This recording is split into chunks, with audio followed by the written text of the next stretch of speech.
de las redes sociales, de Facebook, de YouTube, cualquier otro medio, allí sintonizando tu voz. Y hoy queremos que tu palabra, como ella promete, no vuelva vacía. Que hoy pueda penetrar hasta lo profundo de nuestros pensamientos, pueda restaurar nuestra alma, nuestras emociones, pueda levantarnos si estamos caídos, puedas sustentarnos, puedas fortalecernos, pero sobre todo pueda restaurarnos. Que hoy podamos encontrar esperanza en tu palabra y que tu Santo Espíritu, que ya está trabajando en los corazones, hoy pueda escuchar su voz en todo lugar, en cada rincón, en cada hogar, en cada barrio, en cada casa, en cada familia, en cada persona que en este momento tú has preparado para que escuche este mensaje. Que tu presencia y tu Santo Espíritu pueda tocar ese corazón. En el nombre de Jesús. Amén. Una de las frases que me encanta decir es que al pie de la cruz no hay títulos. Nadie es más ni menos. No hay cargos, no hay estatus, no hay condición, no hay estatus social. Todos estamos bajo la misma condición. Tú y yo estamos iguales al pie de la cruz, necesitando de nuestro Salvador. Pero para necesitar de nuestro Salvador necesitamos reconocer primero que somos pecadores.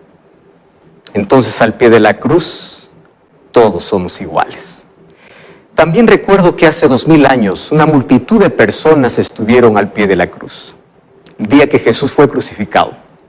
Y al pie de la cruz estuvimos representados toda la humanidad. No estuvimos tú y yo, pero alguien nos representaba. Y nos representaba en nuestras actitudes. Actitudes de desprecio, de ignorancia. Pero también todos allí recibimos la misma gracia que no merecíamos. Cristo muriendo en nuestro lugar. Hace 2000 años una multitud acompañó a Jesús hasta el Calvario. Y ahí estaba aquel cobarde Pedro que negó, pero ya no le digo más cobarde porque cuántas veces yo le he negado en mi vida. Ahí estaba el cobarde Judas que traicionó a Jesús, pero ya no pienso que es más un cobarde más porque hoy hay tantos que todavía siguen traicionando a Jesús. Ahí estaba el Pilato que se lavó las manos para justificar su acción, pero ya no es un Pilato del antaño. Hay tantos Pilatos hoy que intentan lavar su conciencia también. Hay tantos Herodes. Ahí está la multitud que rechazaba a Jesús y esa multitud no ha cambiado porque la gente continúa rechazando a Jesús. Yo te quiero invitar para que juntos vayamos hacia el pie de la cruz. ¿Y qué cosa sucedió aquel viernes? Antes primero vamos a ubicarnos allí en Jerusalén. Y allí en Jerusalén, de Jerusalén salían dos caminos totalmente diferentes. Un camino era para Jericó y el otro era para el Monte Calvario. El camino para Jericó era el camino peligroso. Sabes que allí en ese camino los ladrones estaban escondidos en sus guaridas y ellos estaban allí listos para hacer daño. En ese camino vivían los criminales. Ahí estaban aquellos que tenían una vida depravada, aquellos miserables, aquellos con su vida miserable y vacía. Ahí estaban ellos. Y estos que estaban por este camino se olvidaban que un día, por haber elegido ese camino del mal, tendrían que subir por otro camino. Y ese otro camino era el camino que los conducía al Calvario. Allá el camino que los conducía al Calvario era el camino que los conducía a todos aquellos que tenían que pagar por toda la maldad que habían hecho en la vida. Porque allá en el Monte Calvario era un lugar para crucificar. Ese lugar era para crucificar a los delincuentes, aquellos que estaban condenados. Y en ese tiempo la crucifixión o la muerte de cruz era el mayor castigo que podía existir, porque era la peor de todas las muertes. Tú sabes qué significa tener a una persona, a un ser vivo, clavado. Eso es matarlo lentamente. Eso es verlo pasar por la mayor agonía. Nadie muere rápidamente cuando es herido de las manos y los pies. Por eso es que morir en la cruz era morir, era agonizar cada segundo hasta que se acabe la vida. La muerte de cruz era una muerte lenta, era una muerte cruel. A veces quedaban allí varios días colgados en la cruz. Y mientras estaban colgados en la cruz, ellos soportaban el calor sofocante del día. Y en ese calor sofocante del mediodía, las moscas incluso eran atraídas por la sangre seca de las heridas. Solo que la ley no permitía que nadie pudiese ayudar a alguien que estaba clavado. ¿Y qué decir de las noches?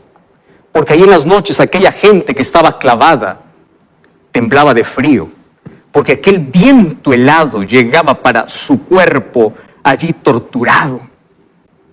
Y muchas veces allí aquellos que morían en la cruz, que eran delincuentes, suplicaban a los soldados que por favor lo maten.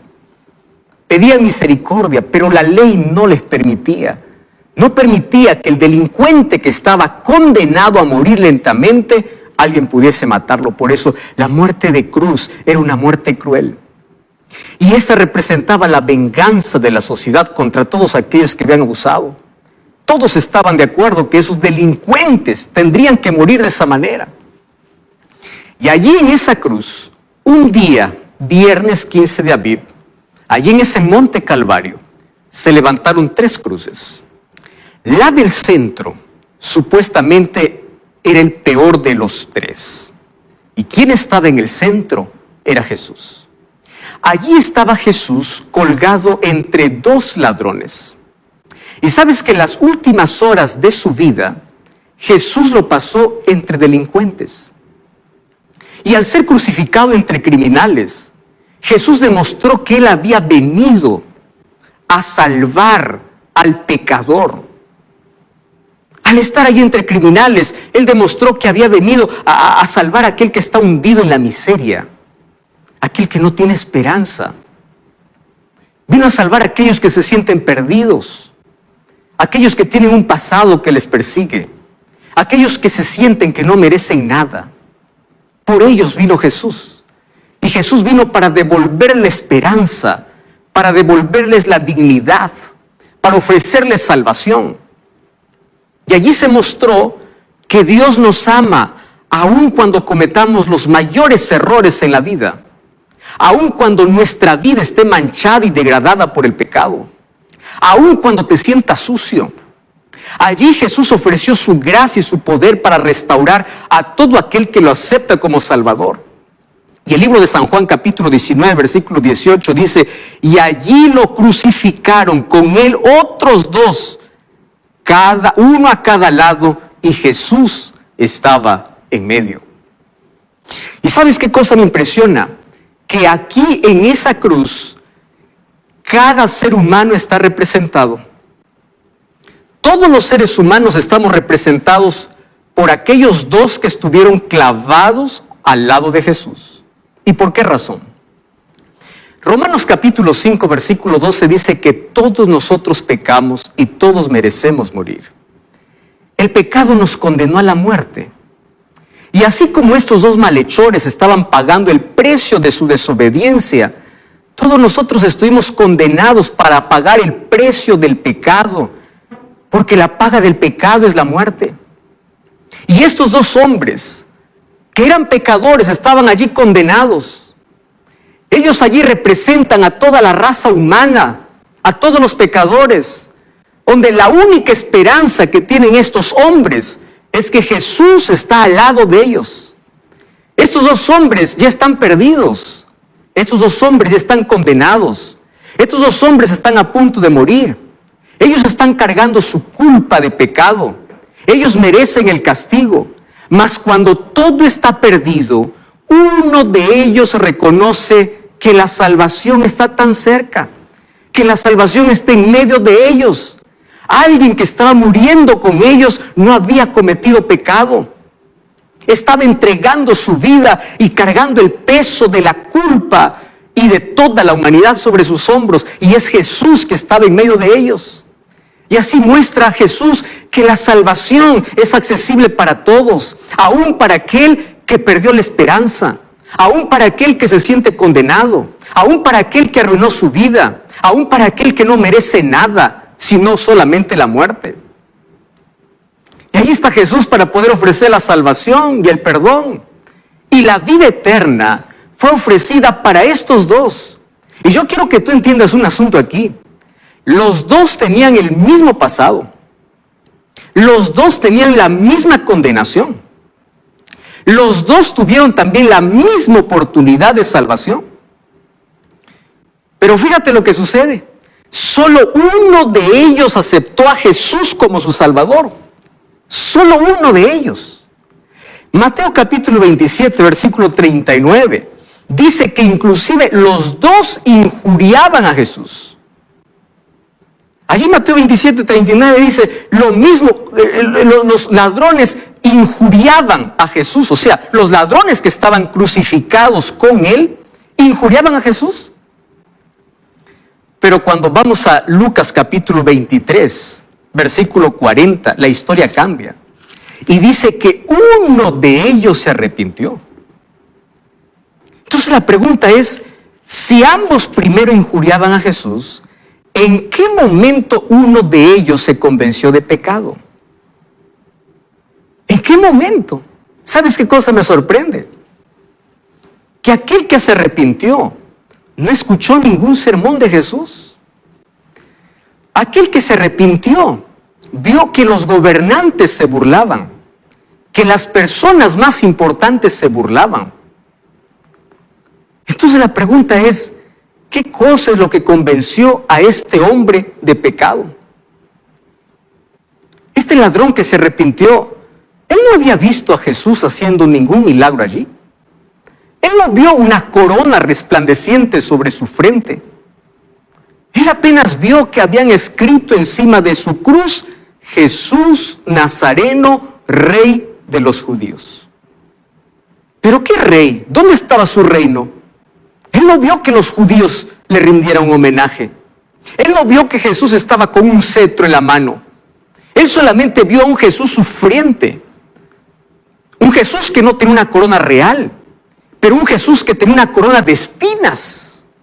Mas en esa condición lo reconoció como Rey y Salvador. Y allí todavía sigue con la pregunta, ¿qué fue lo que le convenció a este ladrón? Y hoy déjame decirte, ¿qué fue aquello que tocó el corazón de este hombre? ¿Sabes qué? Él escuchó a Jesús decir, Padre, perdónalos porque no saben lo que hacen. Cuando escuchó aquella primera expresión de Jesús, este hombre quedó convencido de pecado. Él pudo ver que aquel hombre que estaba siendo crucificado con él era diferente.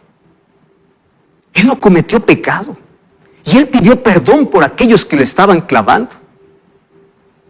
¿Qué cosa es lo que conquistó su corazón? Era el amor. Fue el amor de Cristo que quebró su corazón endurecido. Jesús había sido condenado injustamente, maltratado, flagelado, y aún así pidió perdón por todos aquellos que le hicieron eso. ¿Cómo poder entender ese amor? Y mejor, cuando tú lo entiendes, ¿cómo quedar indiferentes ante el amor de Jesús? ¿Cómo perdonar a quien te está crucificando? Entonces este dijo, este solamente puede ser el Salvador del mundo. Y en el nombre de Dios, déjame decirte una cosa, mi querido. Dios no conquista el corazón humano con la fuerza. Dios no conquista el corazón humano con dureza. Dios conquista el corazón con amor. Y si su amor no es capaz de romper allí la coraza que tiene tu corazón, si su amor no es capaz de cruzar la barrera de tu corazón endurecido, nada más podrá hacerlo en esta vida. Y Dios es amor. Y el mayor poder para quebrar cualquier barrera se llama amor. El amor puede alcanzar a todos. El amor de Dios puede conquistar el corazón. Y si hay una cosa que el ser humano no puede resistir en la vida, es el amor. Yo escuché hace algún tiempo, de una persona que cada vez que le hablaban de Cristo, le hablaban de iglesia, él siempre rechazó. Él dijo, si tú quieres ser mi amigo, tú no tienes que hablarme ni de iglesia, ni de religión, ni de Dios. Yo no creo en Dios, yo no quiero a Dios. Pero un día él enfermó. Y la enfermedad llega. No importa si eres ateo o creyente, el dolor llega, la tragedia llega. Tengas fe o no tengas fe. El asunto es cómo enfrentas la tragedia cuando no tienes a Dios. Y fue allí en ese momento de extrema necesidad que allí algunos fueron a visitarle y dijeron, no te preocupes, no venimos a hablar de Dios. Hemos venido a traerte comida, hemos venido a traerte medicina, hemos venido para que no te sientas solo. Y en la medida que avanzaba el tiempo, él dijo, yo quiero ahora que me hablen de Jesús. ¿Qué cosa fue aquello que rompió la barrera? El amor. Y Dios, con su amor, es capaz de poder quebrar las mayores barreras humanas. Dios quiebra nuestra incredulidad con amor. Pero ¿sabes qué cosa es lo triste? Lo triste es que no todos permiten que su amor o el amor de Dios pueda entrar en su vida. Y yo quiero que tú me acompañes para que juntos podamos escuchar el diálogo de aquellos dos que estaban en la misma condición. Y allí en Lucas nosotros encontramos cómo él narra de aquel diálogo entre los dos ladrones y Jesús que estaba allí en el centro. Ambos estaban en la misma condición, pero uno de ellos permitió que el amor de Cristo pueda restaurar su vida. Y el otro ladrón que estaba al lado izquierdo, ¿qué cosa le dijo? Escúchame aquí. El ladrón que estaba al lado izquierdo le dijo, capítulo 23, versículo 39 del libro de Lucas. Si eres el Hijo de Dios, o si tú eres el Cristo, sálvate a ti mismo y sálvanos. ¿Tú sabes por qué me interesa tanto este diálogo? Por la manera como se dirige a Jesús. Estoy hablando de aquel que no está arrepentido aún teniendo la misma oportunidad. Aún iluminando con la misma luz que iluminó al otro que se arrepintió, este se cerró. ¿Y qué cosa fue lo que cerró su corazón? Si tú eres el Cristo, haz un milagro. Eso es lo que le está diciendo. Y sabes que esa misma duda fue expresada por Satanás en el desierto de la tentación. ¿Tú recuerdas lo que le dijo Satanás a Jesús? Si tú eres el Hijo de Dios, la duda y la incredulidad no le permitieron ver la esperanza. La luz que brillaba en el momento más oscuro de su vida, lo dejó pasar. Hoy hay muchas personas, hoy hay muchas mentes perturbadas por la duda. Personas que siempre están pidiendo un milagro para creer. Personas que dicen así, yo me entregaré a Jesús si sucede esto. Si ocurre un milagro, si mi esposo vuelve, si mi matrimonio se restaura. Están pidiendo, o sea, condicionando. Yo necesito ver para creer. La Biblia dice, tú tienes que creer para luego ver. Mas yo te quiero decir que no existe mayor demostración de amor y de poder que ver a Jesús muriendo por amor aún por aquellos que lo rechazan. Y si el amor de Jesús demostrado en una cruz, ese amor que estuvo listo para salvar a la humanidad, no es suficiente para que tú puedas creer, entonces no importa el milagro que suceda, tú nunca creerás. El problema de aquel ladrón que estaba al lado izquierdo es que llenó su corazón de duda y de incredulidad.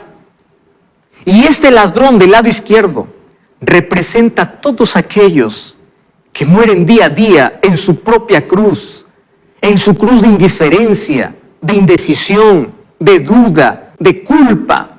Saben que están muriendo, pero no son capaces de renunciar a sus dudas. Saben que están muriendo, pero no dejan su incredulidad. Saben que están muriendo, pero no rompen su indecisión. Saben que están muriendo, pero no reconocen a Jesús como su Salvador. Personas que permiten que sus dudas superen a su fe. Personas que siempre están preguntando por qué para todo lo que sucede. Entonces, cuando tú buscas respuestas para todo lo que sucede, va a llegar al punto de que tú vas a negar o rechazar a Dios completamente, porque no vas a encontrar respuestas para todo. Deja tus dudas, deja tu incredulidad y permite que el amor de Cristo conquiste tu corazón.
Pero allí en el lado derecho dice que hay otro. Y hay otro criminal. Solo que este tiene una actitud diferente. Porque allí en su agonía, él vio que a su lado había alguien que estaba muriendo no por ser pecador, sino por ser el Salvador. Y es por eso que lo aceptó como rey. Y es por eso que le pidió que su gracia le pueda salvar. ¿Sabes cuál es la diferencia entre un ladrón y el otro? Es que un ladrón quería ser salvo de la cruz, pero el otro quería ser salvo del pecado. Hoy también hay muchas personas que solamente quieren sanar su enfermedad, pero no quieren la gracia de Dios. Hoy hay personas que solamente quieren un milagro para salir de su situación, pero continúan con el corazón endurecido. Y cuando leo Lucas capítulo 23, yo encuentro que aquel ladrón que se arrepintió, por lo menos expresó 5 cosas. Y estas 5 cosas, yo encuentro que es la base para que todo ser humano pueda recorrer ese camino para encontrar la salvación. Cuando tú te encuentras con Jesús, tienes 2 opciones. O lo aceptas o lo rechazas. O continúas con tu incredulidad o aceptas la gracia de Cristo. Pero hoy quiero invitarte para que podamos fijarnos en las 5 cosas que hizo este ladrón que se arrepintió. No para imitar su pasado, mas imitar el momento de ese encuentro con Cristo. Número 1, hubo arrepentimiento. Número 2, confesión. Número 3, reconocimiento. Número 4, hubo aceptación a Jesús como su Salvador. Y número 5, expresó fe en la segunda venida de Jesús. Ahora te explico. Él comienza allí respondiendo al otro ladrón. Y él le dice más o menos así: tú y yo merecemos morir, porque hicimos todo mal. ¿Qué cosa está haciendo este ladrón? Reconociendo su pecado.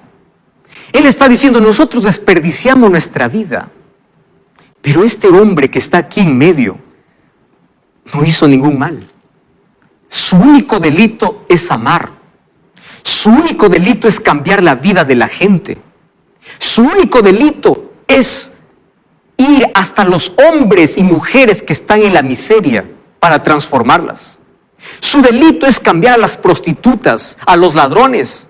Su delito es haber curado leprosos, haber curado ciegos, haber curado paralíticos. Primero este hombre reconoce su pecado y confiesa su pecado, porque él dice: nosotros sufrimos justamente, dice el versículo 41. O sea, nosotros merecemos. Pero luego lo que me encanta es que él expresa su fe en Jesús. ¿Y qué cosa es lo que me encanta de esta expresión? Es que él expresa su fe en Jesús, aun cuando no vio ningún milagro. Allí creyó. Este ladrón no vio una zarza ardiendo como Moisés. No vio un milagro como Elías. Él no vio a Dios sentado en su trono como Isaías.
Pero él vio a Jesús como su Salvador. Tú sabes que los discípulos habían oído tantos sermones y enseñanzas de Jesús. Los discípulos habían escuchado y habían visto a Jesús hacer milagros, resucitar muertos. Pero con todo esto lo habían abandonado. En cambio, en medio de las tinieblas, este ladrón tiene fe. En la hora más oscura, en el mayor dolor, él no buscó un milagro para creer. Él apenas reconoció que es pecador y se arrepintió. Esa tiene que ser nuestra actitud. Él confió en Jesús y la fe en Jesús lo llevó a confesar delante de los soldados, delante de la multitud que se burlaba, que él aceptaba a Cristo como rey. Y él no tuvo miedo a confesarlo de manera pública. ¿Sabes por qué? Porque la fe te lleva a confesar de manera pública que Jesús es tu Salvador. El amor se publica, la fe se evidencia. Y 8 palabras que fueron expresadas en la cruz